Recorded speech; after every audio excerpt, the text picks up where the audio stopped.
Assalamualaikum warahmatullahi wabarakatuh.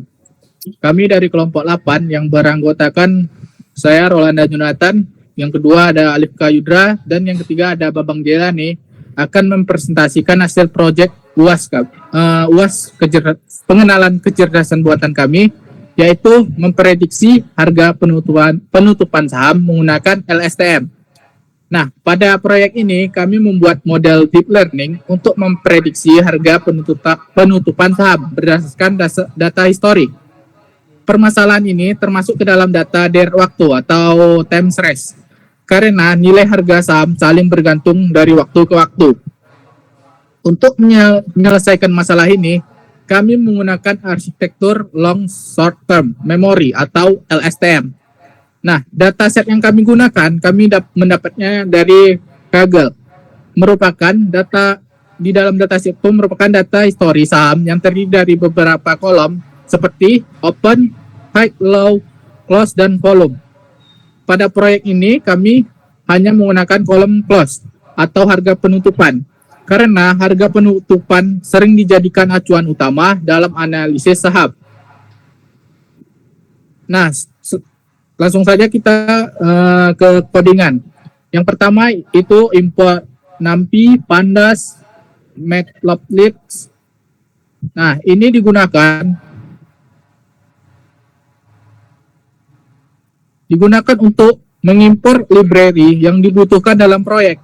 NumPy dan Pandas digunakan untuk mengolah data saham, Matplotlib untuk menampilkan grafik hasil prediksi, MinScaler untuk menormalkan data agar mudah dipelajari model, Squared Error untuk mengukur kesalahan prediksi, serta TensorFlow keras untuk membangun dan melatih model LSTM. Codingan selanjutnya ada data PDRED-CSF, data head. Nah, bagian ini untuk membaca dataset yang saham dari file CSV yang sudah kami upload di Google Colab, dan kemudian data head itu untuk menampilkan 5 data teratas untuk memastikan struktur data dan kolom sudah benar. Codingan selanjutnya akan dijelaskan oleh Alif Kayudra. Oke, di sini saya akan menjelaskan codingan pada slide selanjutnya, yaitu ada close prints. Nah, close prints ini adalah kode yang menggunakan kolom close saham. Nah, kenapa pakai double kurung close? Nah, karena kalau penulisannya kurungnya satu itu satu dimensi. Nah, sementara dua kurung itu untuk data frame yang 2 dimensi. Kenapa kolom close yang dipakai? Karena harga paling sering jadi indikator utama. Banyak analisis berbasis closing price dan mempermudah model univariate time. Artinya model hanya belajar dari satu kali. Nah, selanjutnya ada scaler. Scaler ini adalah untuk membuat alat untuk mengubah skala data ke rentang 0 sampai 1. Nah, misalnya saham asli itu ada 100, 150, 200, dan 250. Nah, setelah di scaling di 0,0, 0,33, 0,66, dan 1,0. Nah, lanjut ke baris 2. Di sini ada scalar data. Nah, ini melakukan 2 hal sekaligus. Yang pertama ada fit. Nah, fit ini untuk mencari nilai minimum data. Yang kedua ada transform. Nah, ini untuk mengubah data ke skala 0 sampai 1. Terus kenapa harus diintegrasi LSTM pakai aktivitas ANH dan sigmoid paling optimal di range kecil. Dua, ada data saham bisa ratusan atau ribuan, bikin training tidak stabil, scaling bikin model cepat belajar. Selanjutnya ada membuat sequence data.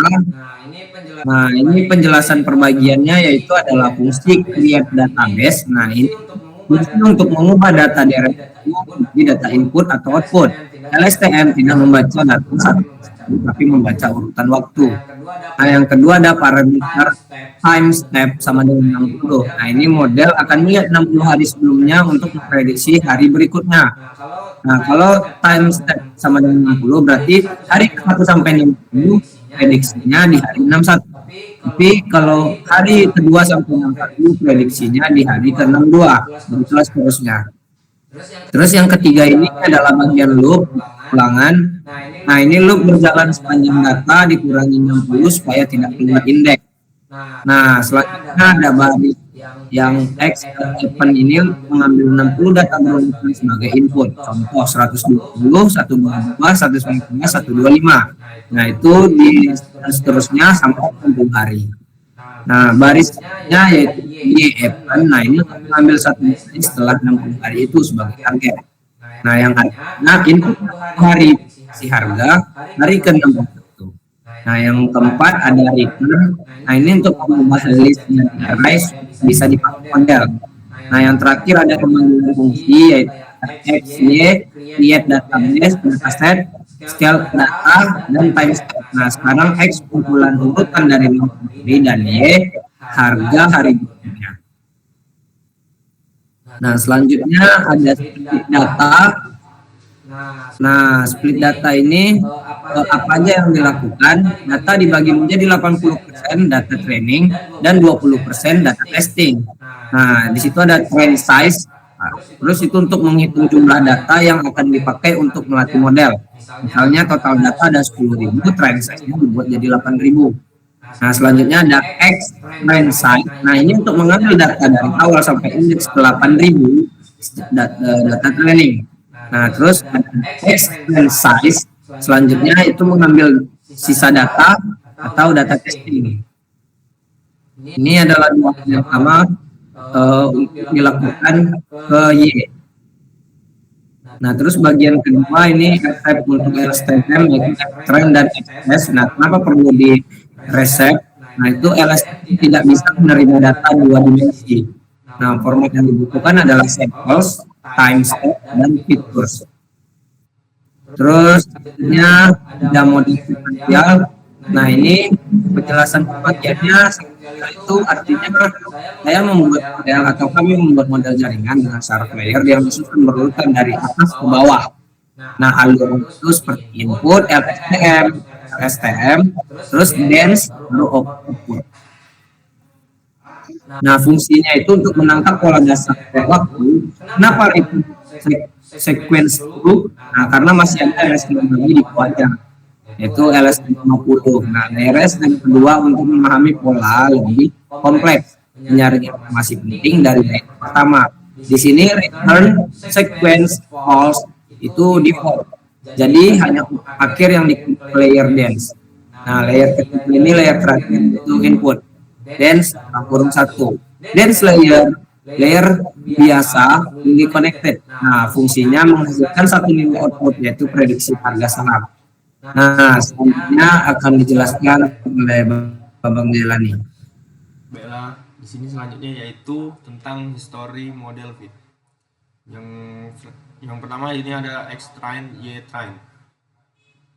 Berisi data input berupa urutan harga saham sebelumnya, sedangkan X train berisi target nilai harga yang ingin diprediksi.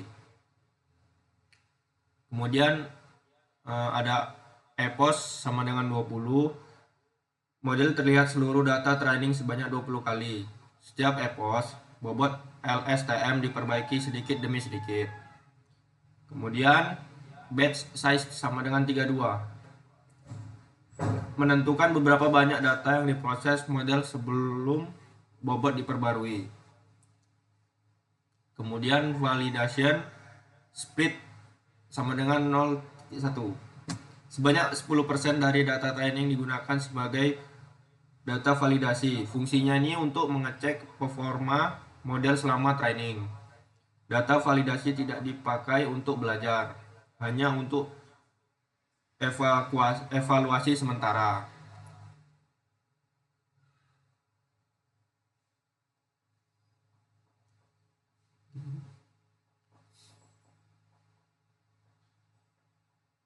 Selanjutnya di sini ada train predict sama dengan model predict X train. Perintah ini digunakan untuk memprediksi nilai harga saham berdasarkan data training. Kemudian test predict sama dengan model predict X test. Perintah ini menghasilkan prediksi harga saham pada testing, yaitu data yang belum pernah dilihat model sebelumnya. Hmm,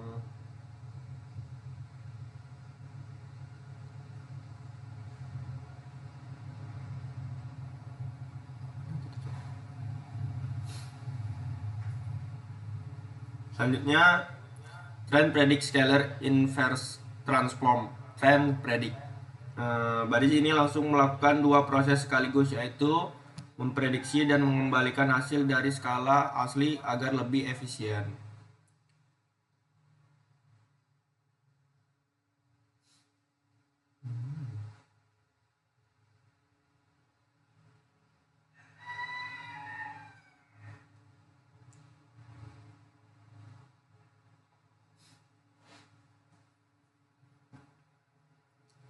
Selanjutnya di sini ada RMSE main square. Berisi kode ini digunakan untuk mengukur seberapa besar kesalahan prediksi model LSTM terhadap harga saham yang sebenarnya pada data testing. RMSE membantu kita menilai kualitas model secara kuantitatif, bukan cuma lewat grafik.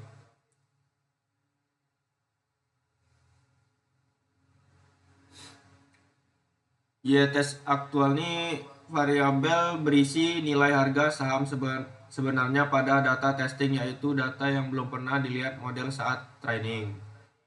Kemudian tes predikat ini berisi hasil prediksi harga saham pada data testing yang dihasilkan oleh model LSTM.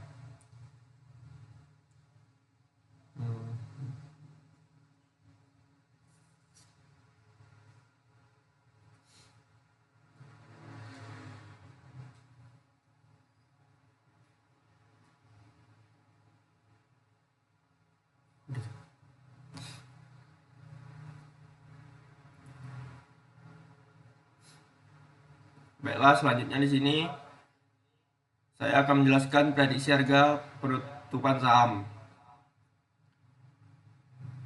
Pada grafik yang ditampilkan, garis biru menunjukkan harga saham aktual, garis oranye menunjukkan hasil prediksi pada data training, dan garis hijau menunjukkan hasil prediksi pada testing.